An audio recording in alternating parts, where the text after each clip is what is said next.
la Nueva York! Il est né en Ouganda, il est devenu américain en 2018, il est démocrate socialiste et évidemment Trump le déteste. Communist, not socialist, communist. Zoran Mamdani, 34 ans, pourrait bien devenir le premier maire musulman de New York 24 ans après le 11 septembre. Let's make history. Les New-Yorkais peuvent voter jusqu'au soir du 4 novembre. Et pour devenir le favori dans la course à la mairie de la plus grande ville américaine, Zoran Mamdani joue sur 2 tableaux, une stratégie politique tournée vers le terrain, mais aussi des vidéos drôles et virales.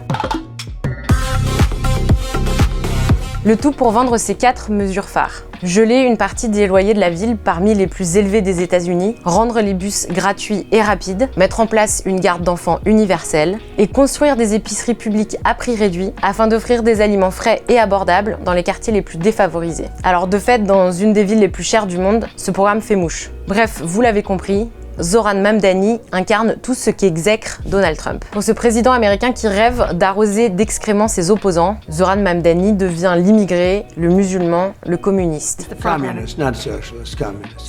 He's far worse than a socialist. Donald Trump a même menacé de l'expulser. Mais malgré les attaques, Zoran Mamdani rassemble. Dans les sondages, il distance les autres candidats. Andrew Cuomo, l'ancien gouverneur démocrate de l'État de New York,